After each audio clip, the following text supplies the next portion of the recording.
Hello everyone, আজকে চলে আসলাম নতুন একটি ভিডিও নিয়ে। আজকের ভিডিও হবে পেঁপে ভাজি নিয়ে। প্রথমেই আমি মিডিয়াম সাইজের একটি পেঁপে নিয়ে ভালো মতো কুচি করে কেটে নিলাম। দেখতেই পাচ্ছ কতটা ঝরঝরে হয়েছে, আমি তো জাস্ট হাত দিয়ে নাড়াচাড়া করেই যাচ্ছি। তারপর ভালো করে ধুয়ে নিলাম। তারপর আম্মু গরম তেলে 2টি ডিম দিয়ে দিল, পেঁয়াজ কুচি, 7টি কাঁচামরিচ ও স্বাদ মতো লবণ দিয়ে ভালো মতো নেড়ে চেড়ে নিল।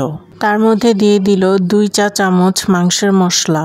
তারপর পেঁপে কুচি দিয়ে তার মধ্যে দিয়ে দিল 1 চামচ চিনি। সবকিছু ভালো মতো উল্টে পাল্টে নেড়ে চেড়ে মিক্স করে নিল। সবকিছু মিক্স করার পর ঢাকনা দিয়ে ঢেকে দিল। অফ ক্যামেরায় 2বার নাড়াচাড়া করে আবার ঢাকনা দিয়ে ঢেকে দিল। দেখতেই পাচ্ছ ভাজিটা এখন সম্পূর্ণভাবে হয়ে গেছে।